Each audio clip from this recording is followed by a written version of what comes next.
Welcome to our deep dive, everyone.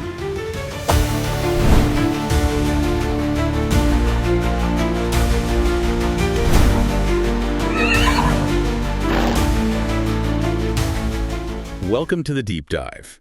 Today, we're taking you on a bit of a journey into the world of V75 horse racing, specifically the upcoming races at Rättvik. That's right. We'll go through all 7 V75 races, race by race, looking for those common threads and maybe some unexpected angles. Ready? Let's dive in. Okay, so we kick off with V75-1. It's a Volt start. Class 2 meets the Bronze Division. And this one's unusual, too. Only 5 horses on the main Volt, then a 20-meter handicap for the rest. That definitely shakes things up. Right. And who's standing out here? Well, straight away, 11 Global Caps is the name you hear most. Lots of analyses point to its form excellent after a break. It's got a good spot, a spring spore, even with the handicap, and just high capacity. A high capacity, okay. Yeah, people are saying it can win from pretty much anywhere. Showed incredible finishing speed before, like an 08 tempo they clocked it at. It's widely seen as the best horse here, probably. So, sounds pretty dominant. Is there anyone who could realistically challenge given the right race setup? Or is it sort of a one-horse show? Oh, it's never quite a one-horse show, especially with a Volt start. 7 Quintus Toma is one to watch. Showed a really strong sprint recently. Performs consistently well. Only one career win, though, I read. That's true, but the feeling is a win is coming, you know. Just a matter of time is the phrase used, given its current form. And then there's 10 Limoncello Bocco. Ah, yes, the strong finish from behind. Exactly, really swept past them. The connections sound optimistic, and it's faced tough horses before, definitely seen as a contender coming from that second group. Okay, and what about the horses starting right up front? That Volt start setup must give them a chance. That's where one Mr. Garinchik comes in. Very strong record when leading. If it gets out in front, it could dictate the whole race, especially if Global Caps, has a slightly tougher start from the back. A tough start for the favorite. Yeah. Yeah, that could change everything. Yeah. And wasn't there something weird about Mr. Garinchik recently? Something about a tooth. Yeah, you picked up on that. Apparently it was scratched because of a loose tooth. Sounds minor, but these things matter. So is that a concern now? Or is it all sorted? No, reports say it was dealt with quickly, non-issue now, which actually speaks well for its current shape, doesn't it? It's quick, and if it leads, well, don't underestimate it. So the takeaway for V75-1 isn't just about Global Cap's power. Not entirely. It's more about the tactics in the start. A horse like Mr. Garinchik leading could really make life difficult for the favorite. It becomes a bit of a chess match. Interesting. Okay, let's move to V75-2, Class 3. 1,640 meters, auto start. Lowest class. So often wide open, right? Yeah. More unpredictable. Definitely. Lower class means less exposed form, more potential for, well, anything to happen. Fast starts, maybe some gallops from inexperience. Yeah. It's all in play. And who's drawing attention here? Well, 4 Romero Bow is a favorite, even though it galloped early last time after a break. But the recovery in that race was strong, showed its high capacity. The feeling is, with that race under its belt, it should be sharper. Plus, that trainer-driver combo is consistently highlighted as top-notch. Okay, but I saw another name popping up mentioned for maybe a more aggressive style. Ah, yes, 3 PJ Person. That's a big observation, a really strong contender. Undefeated from the lead, that's quite something. Wow. Yeah. And now gets a top driver, a Yankee Wagon. The American Sulky often helps with speed, and it won from the lead last time at big odds. The plan seems clear. Go for the front and stay there. Wire-to-wire attempt, probably. Right, the go-for-it strategy. What about potential upsets or horses coming from behind if the pace is hot? Good question. 12 Lions Roar is definitely one. Showed what they called 5-star closing speed last time. Improving, has the bike on. It really wants a fast pace up front to aim at. Okay, anyone else? 6 Parish Crooks VS is interesting. High underlying ability, apparently, but it's been off for a long time. So form is a question mark. Big time. But the fact they're starting directly in V75, that usually suggests positive signals from training. Yeah. And maybe 8 Icaros Brick. Good form, and the interesting detail is it might run Barfoot or Run Tum barefoot all around. That can make a difference. It certainly can, gives an extra edge sometimes.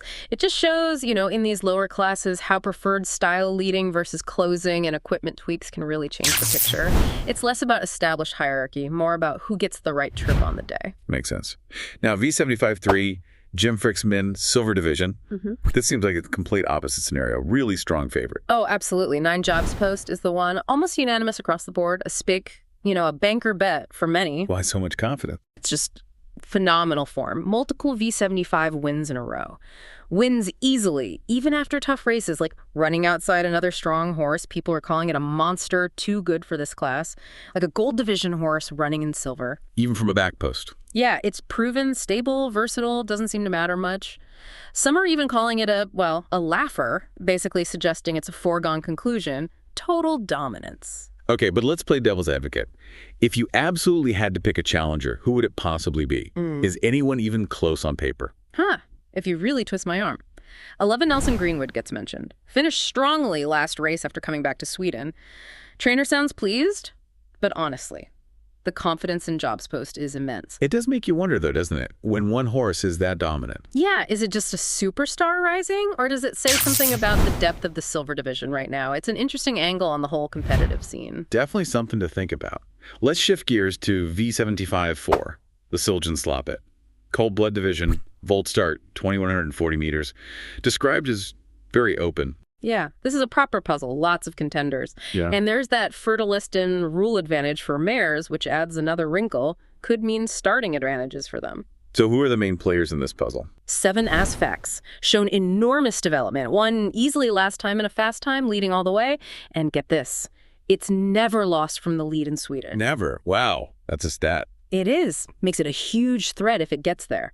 Then there's 8 Eld Prinsen, incredible record, 15 wins from 21 starts, back in top form, clearly. But post 8 is tough. A closed post makes it harder to get a good position. So a great horse, but up against it from the start. Any interesting outsiders here? Potential upsets? Definitely. 10 Kaiser CK is one. Consistent winner. Loves to come late with speed, especially if the pace is strong up front. It needs the race to unfold a certain way. Sets up for a closer. Exactly. And maybe 6 Stolt Elmar is a real long shot, a Skrell. Ran bravely in a tough race recently. Almost won despite a hard trip. Showed grit. Could surprise at low odds. So in a race like this, with so many contenders... It really comes down to those subtle things, doesn't it? Equipment, preferred style, who gets the best trip. It's a strategist's delight, this one. Finding that little edge is everything. Okay, race 5, V75-5, class 1, 2,140 meters, auto start. This one's also flagged as potentially open, partly because a couple of the top horses drew back posts. That's right, and that always opens the door. 11 Melby Mammon is seen as having high capacity. Powerful sprint. It's dropping down from tougher races too, so normally you'd say it's hard to beat. But that back post makes it need some luck. Needs things to go right. But those post positions, they really help others, don't they? Hugely. Look at 2 basic structure. Great spot in post 2. And the really interesting detail, declared barfoot runtum, barefoot all around, for the first time. First time, that could be a big factor. Could be. It gives it a strong chance to reach the lead, maybe hold on. Very intriguing. Then there's 10 Fly Express. Unique style, apparently, but a lovely attitude. Strong horse, good record with this driver. Just needs to, well, function properly on the day. When it clicks, it's dangerous.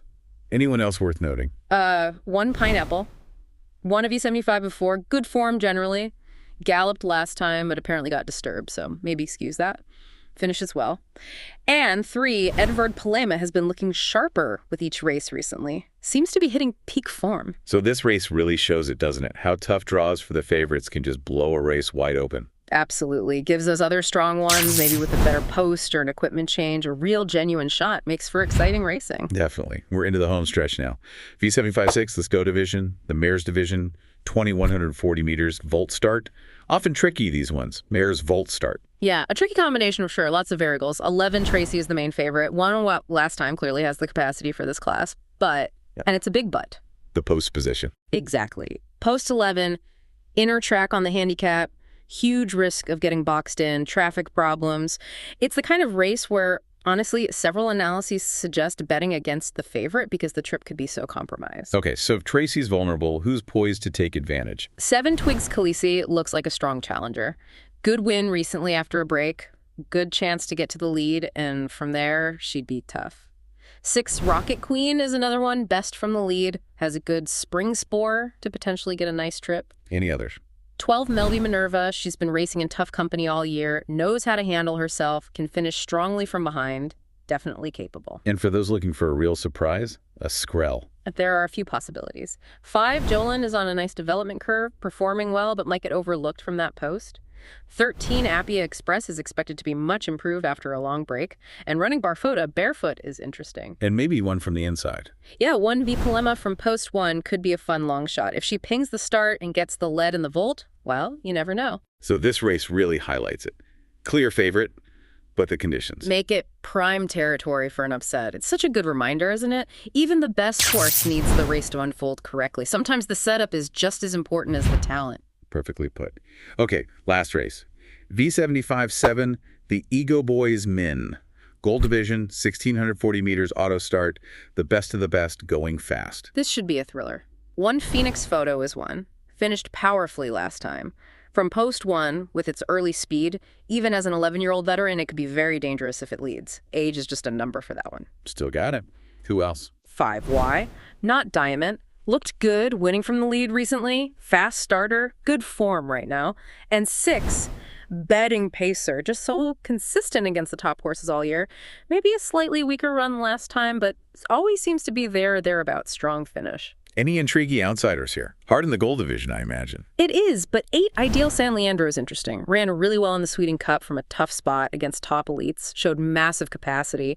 Post 8 over this short distance is tough, needs luck. But that past performance sticks in the mind. It can compete at this level. So this last race brings up that classic question. Exactly. How much do you weigh proven class and raw ability against a recent blip, especially at the very top level? It's that balance between trusting the horse's history and reading its current form. What a fascinating run through the Rättvik V75. We've hit the big favorites, dug into the challengers, found some potential dark horses. Yeah, and it really shows, doesn't it? You have to look beyond just the horse everyone's talking about. Considering all those angles, equipment, trainer comments, how a horse likes to run, gives you such a richer picture. Thanks for diving deep with us today.